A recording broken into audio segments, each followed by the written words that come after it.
오늘 말씀 신명기 3장 23절부터 28절 말씀까지 제가 가진 성경으로 구약성경 265쪽 정도 됩니다.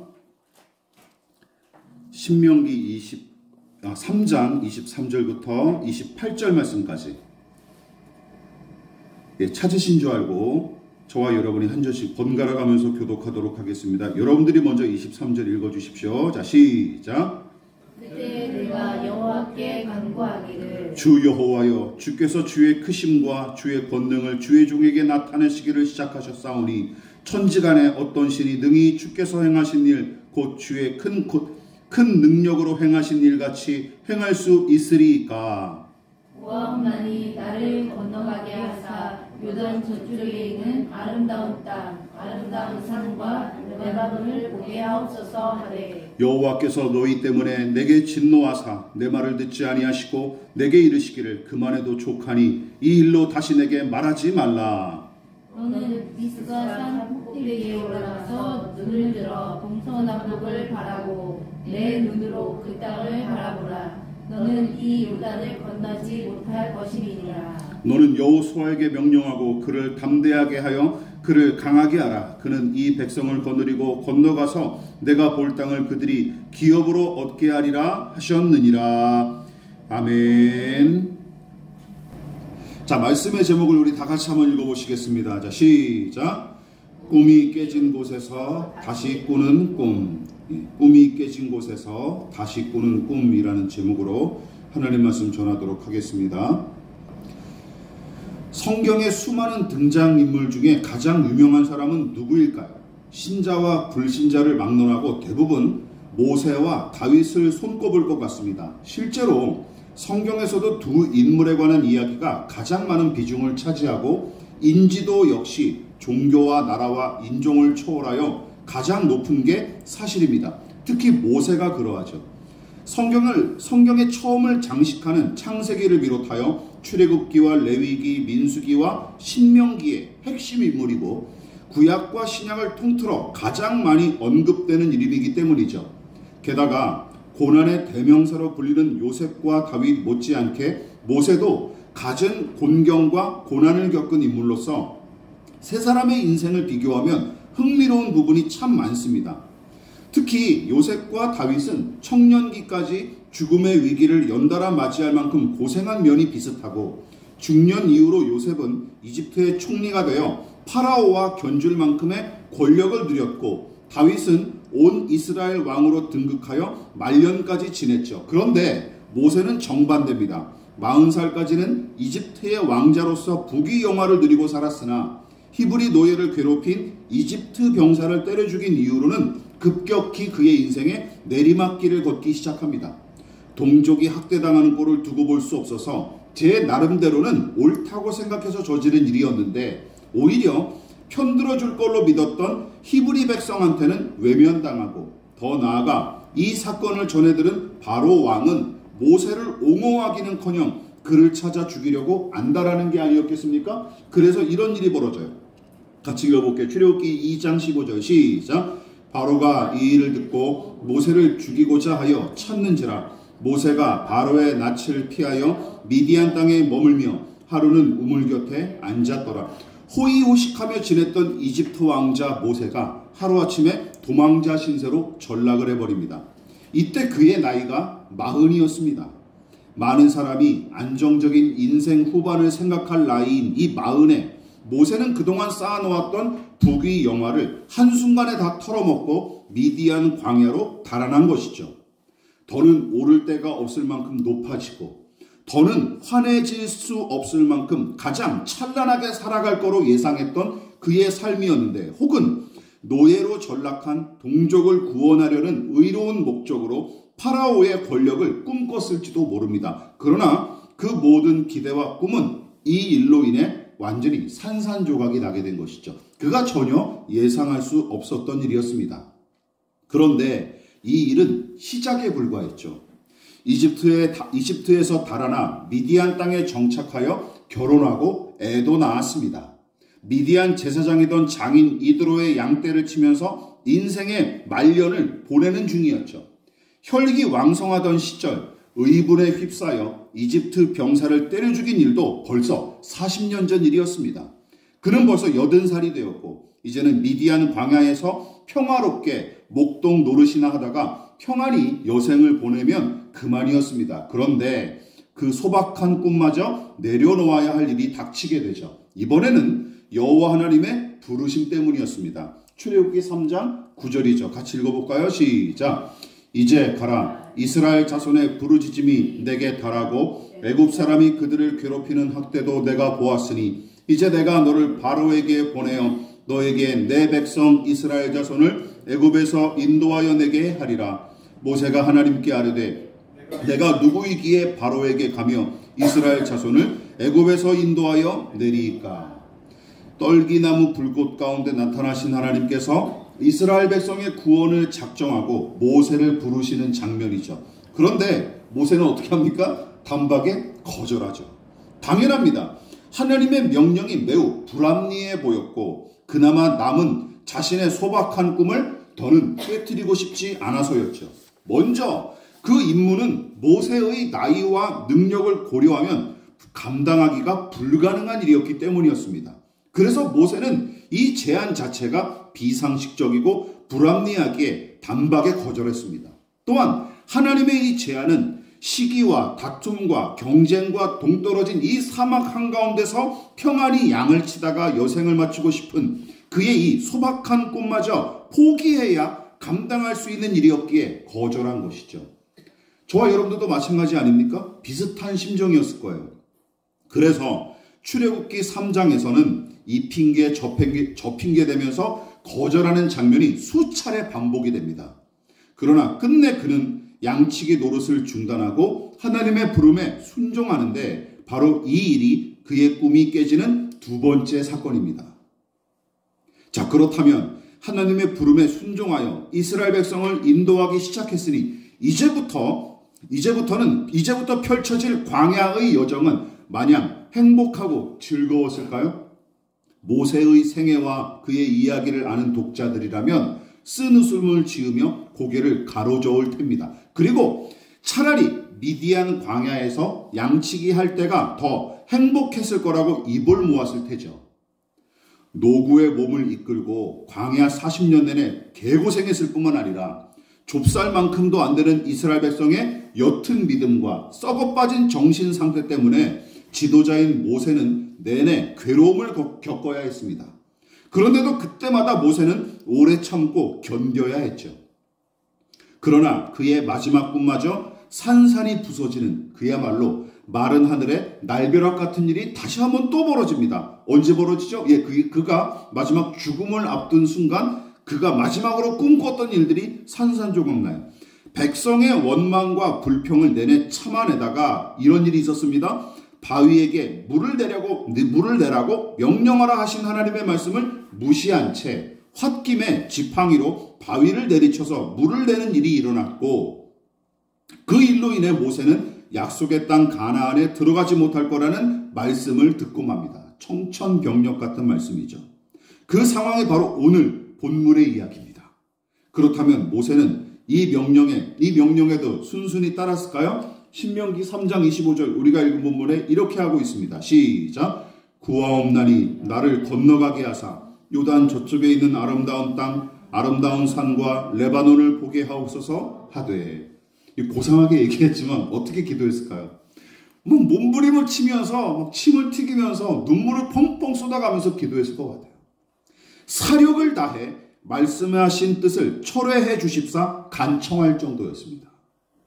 지난 40년 동안 약속의 땅 가나안에 들어갈 날만 꿈꾸면서 험난한 광야길을 참아왔는데 모세의 기대를 저버린 하나님의 조치는 너무나 가혹해 보입니다. 물론 모세가 미숙하게 대처하는 바람에 벌어진 일이었지만 언제나 하나님 편에 서서 한결같이 충성한 인물이 아닙니까? 이처럼 신실하게 하나님을 섬기고 그 명령대로 살아온 모세의 꿈은 가나안 땅을 눈앞에 두고서도 다시금 박살이 납니다. 얼마나 억울하고 서러웠을까요? 저 같으면 그 자리에서 혀깨 물고 죽었을 것 같아요. 그런데 모세가 매번 쓰라리게 겪었던 이 좌절감은 인생의 중요한 시점마다 바라고 꿈꾸는 대로 살지 못하는 우리의 모습과 너무나 닮지 않았습니까? 그래서 자주 꿈이 깨지고 기대한 바가 종종 어그러졌던 이 모세의 삶은 오히려 우리와 같은 평범한 사람들에게 더더욱 친근히 다가옵니다. 꿈꾸던 것을 완벽하게 이루는 사람이 얼마나 될까요? 얼마나 될까요? 바라던 것을 늘 성취하는 일은 기억하십시오. 단 한 번도 감기에 걸리지 않는 것보다 훨씬 어려운 일입니다. 그렇지 않습니까?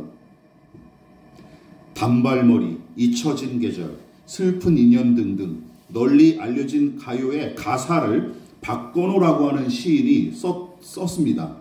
그래서 가수 정수라 씨가 크게 불러 히트친 대한민국의 가사도 그분의 작품이죠. 대한민국의 가파른 경제적 성장과 개인의 자유로운 선택을 자화자찬하는 노래여서 자긍심을 고취하는 건전가요 겸 캠페인용으로 종종 사용했는데 노래 중에 이런 가사가 있습니다. 여러분들도 아마 아실 거예요. 원하는 것은 무엇이든 얻을 수 있고 뜻하는 것은 무엇이건 될 수가 있어. 흥겨운 리듬에 맞춰 신나게 부르다 보면 기분은 좋아질 수 있겠지만 원하고 뜻하는 대로 다 얻을 수 있다는 말은 환상에 불과하다는 사실을 누군가 굳이 가르치지 않아도 우리는 이미 충분히 겪어서 알고 있는 것입니다. 초등학교 시절 꿈꾸던 커다란 장래 희망은 중고등학교를 진학하면서부터 현실의 날카로운 칼날에 깎여 왜소해지기 마련이고 찬란하며 아름다웠던 꿈은 성적과 환경이라는 찬바람을 맞으면서 금세 빛이 바래집니다. 이처럼 꿈이 깨지는 아픔은 이미 어릴 때부터 누구나 겪기 마련이죠. 지구를 정복하고 영원히 죽지 않는 등의 허황한 꿈이 깨졌다고 투덜대는 게 아닙니다.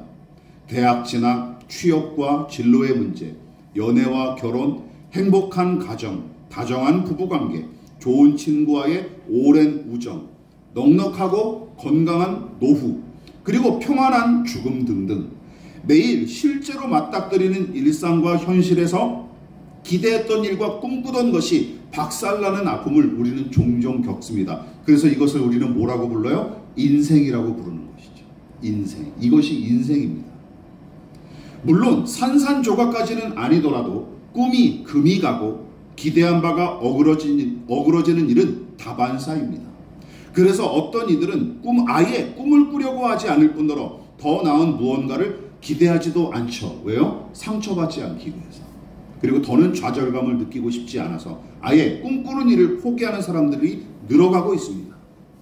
파랑새를 쫓는 대신 현실을 살자는 계산에서 그러기도 하지만 더 큰 이유는 꿈과 기대가 깨지는 아픔을 더는 겪고 싶지 않아서입니다. 이집트의 권력을 움켜쥔 제왕을 꿈꾸며 저 스스로 정의를 이루고 싶었던 40살의 왕자, 더는 세상 만사에 연연하지 않고 이 고요한 광야에서 양치기 하다가 편히 여생을 마치려던 80살의 노인, 그리고 하나님의 부름을 받아 40년간 출애굽 백성을 인도하고 약속의 땅 가나안을 향해 여정에 충실했던 이제 임종을 막 앞둔 120살 먹은 하나님의 종. 그런데 꿈이 깨지는 고통을 겪을 때마다 모세는 깊은 한숨을 내쉬며 심히 아파했을 테고 자주 꿈이 깨지는 현실을 맞닥뜨리는 우리도 모세 못지않은 아픔을 겪으며 자주 한숨을 내뱉기 일쑤입니다. 제가 깨어진 꿈에 관해서 생각하면 먼저 생각나는 소설이 있습니다. 노벨 문학상을 받은 독일 작가 헤르만 헤세가 1906년 25살이 되던 해에 발표한 자전소설이자 비판소설이 수레바퀴 아래서, 저는 수레바퀴 밑에서라는 제목으로 옛날에 한 40년 전에 읽었던 기억이 나는데 저한테 많은 큰 영향을 준 소설입니다. 대략의 내용은 다음과 같습니다. 잘 들어보십시오.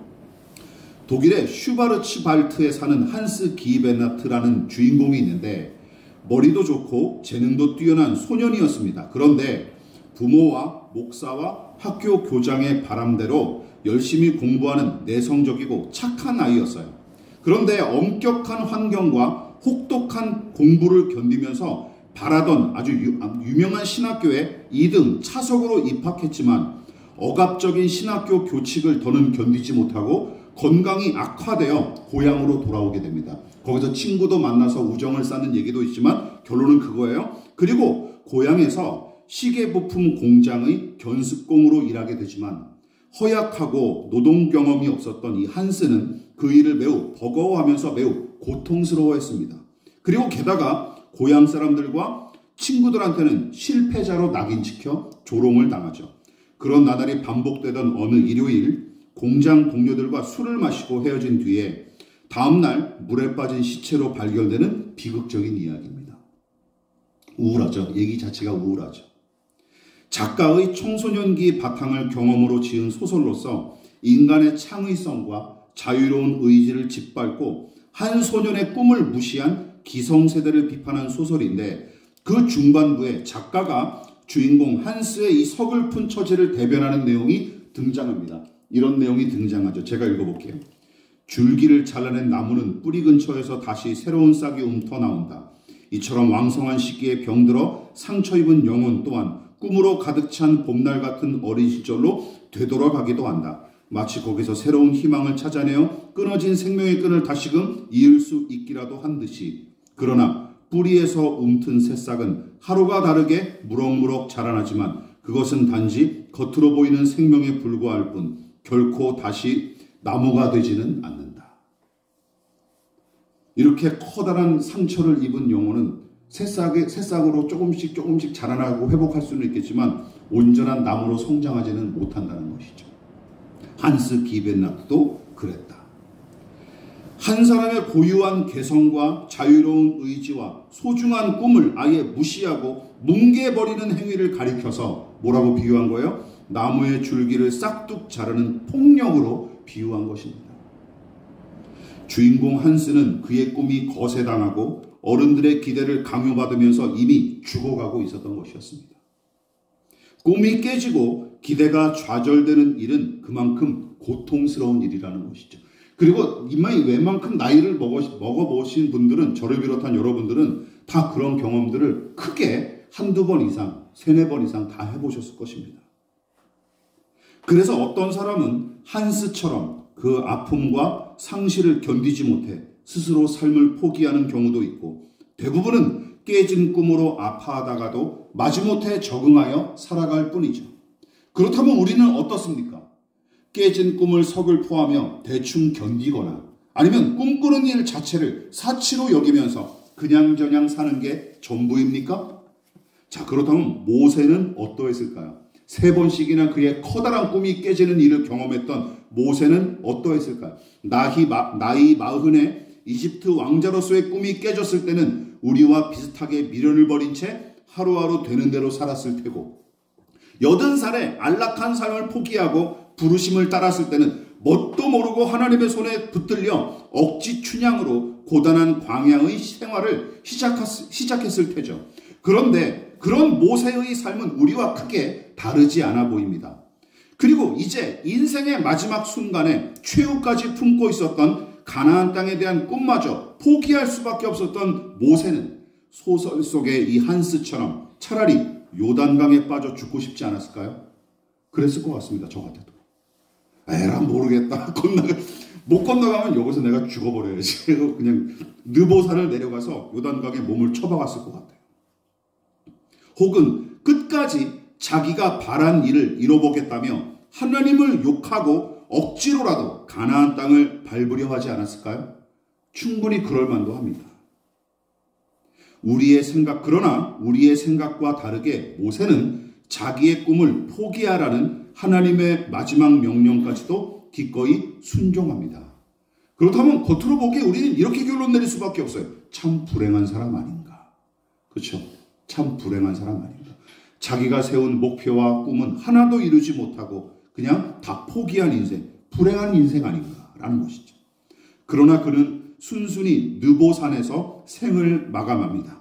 그렇다면 자기가 평생 키워온 기대와 꿈이 산산조각 나는데도 결국은 순종하며 만족할 수 있었던 그의 원동력은 어디서 온 것일까요?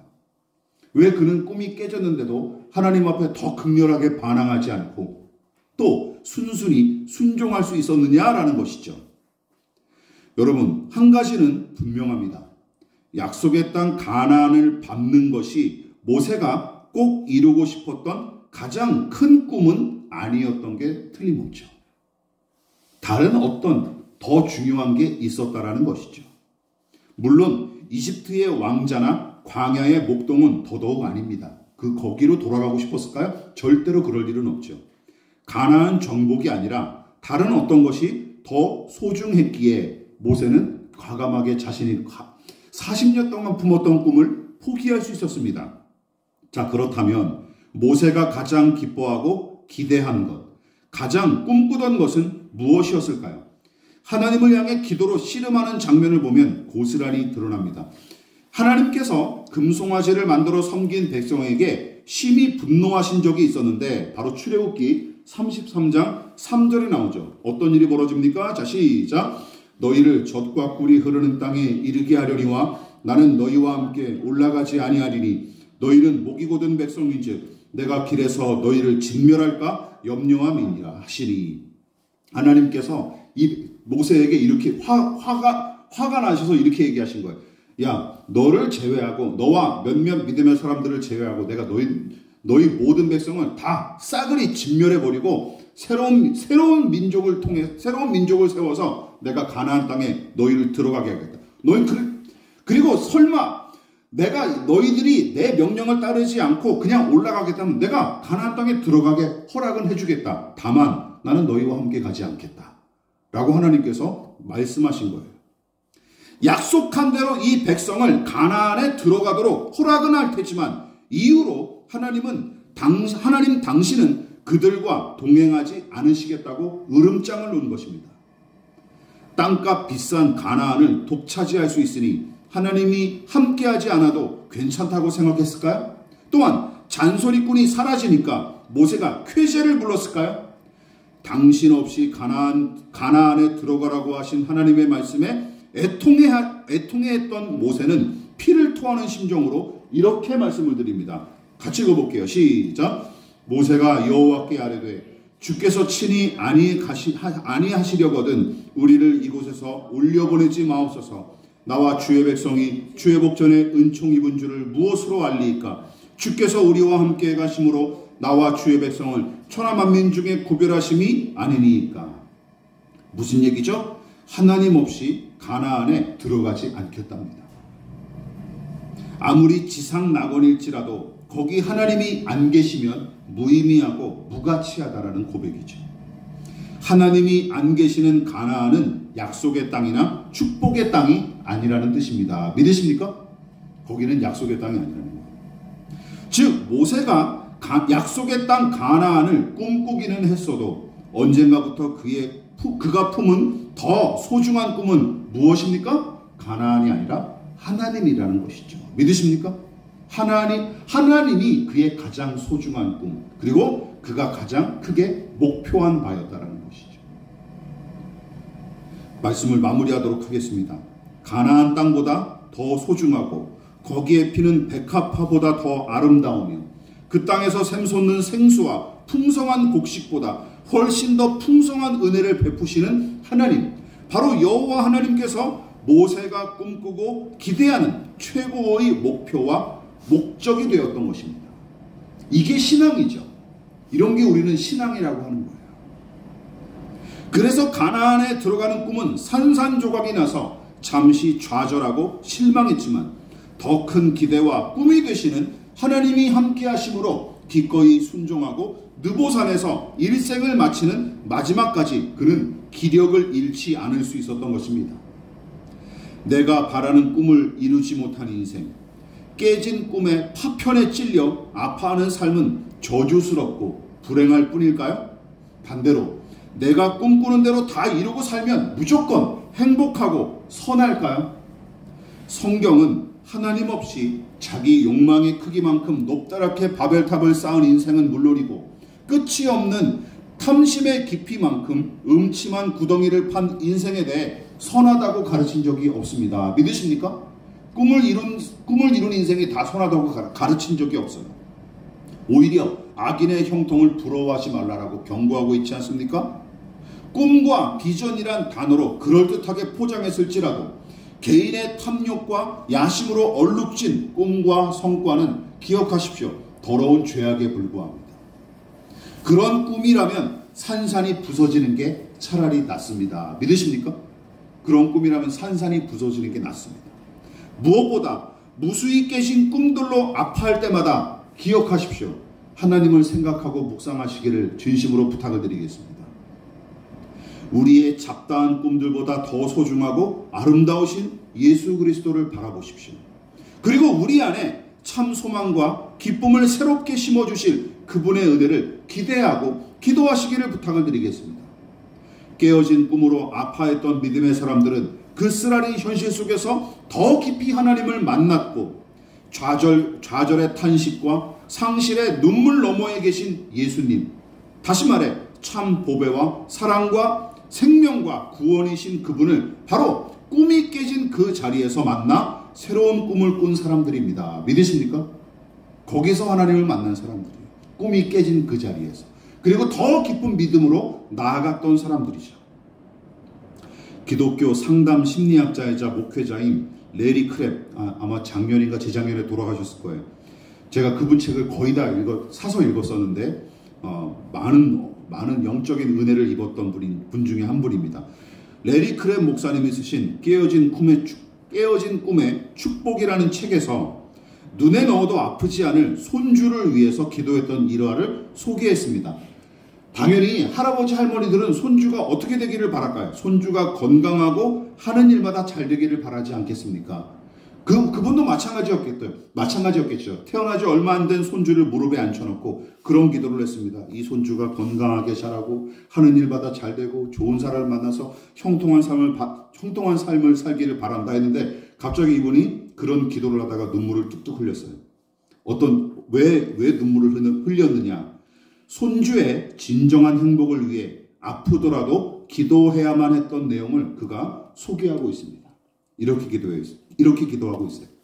인생이란 결국 손자를 무릎에 앉히기 위한 것이 아니요 하나님을 만나기 위한 여정이다. 그리고 이제 이것을 알기에 나는 하나님께서 내 손자에게 친히 그 얼굴을 보여주시기를 간절히 원한다. 비록 그 여정 가운데 내 손자의 소중한 꿈이 깨어진다 할지라도. 이분의 가정, 손주가 잘 되기를 그렇게 기도하다가 갑자기 이분 마음 가운데 덜컥 사로잡힌 게 있었어요. 그거보다 더 중요한 게 있지. 내 손주가 하나님을 만나기를 바란다. 비록 소중한 꿈이 깨어질지라도. 그렇게 기도하면서 눈물을 뚝뚝 흘렸다는 글을 읽다가 저도 눈물을 뚝뚝 흘린 적이 있었습니다. 저도 마찬가지입니다. 그리고 제가 아는 모든 사람이 참 소망과 생명의 하나님을 이처럼 만나고 그 안에서 참된 평안과 자유와 복을 누리기를, 그 은혜 안에서 영원히 썩지 않고 그리고 반드시 이루어질 참된 꿈을 다 같이 꿀 수 있기를 간절히 바랍니다. 여기 단서가 붙죠. 비록 우리가 그동안 간직했던 소중한 꿈이 깨어진다 할지라도 말입니다. 여러분이 꿈이 깨어진 그 자리에서 오히려 하나님을 만날 기회로 삼으시기를 주님의 이름으로 부탁을 드리겠습니다. 그리고 그 하나님과의 만남을 통해서 새로운 꿈을 꿀 수 있는 저와 여러분 되시기를 다시 한번 주님의 이름으로 부탁을 드리겠습니다. 기도하겠습니다. 지금은 우리를 위하여 십자가에 몸부려 피 흘려 돌아가신 예수 그리스도의 한량없으신 은혜와 하나님 아버지의 지극하신 사랑하심과 성령 하나님의 영원한 사귐이 우리의 크고 작은 꿈들이 깨어진 그 자리에서 오히려 새로운 꿈, 영원히 썩지 않을 꿈을 허락하실 하나님의 은혜를 기대하여 겸손히 머리 숙인 사랑하는 성도들의 머리 위에 저들의 가정과 직장과 사업장과 학업과 장래 가운데 이 나라의 민족과 한국교회와 저 국력의 동포들과 세계와 열방 가운데 지금부터 영원히 함께 하시기를 간절히 축원하옵나이다. 아멘.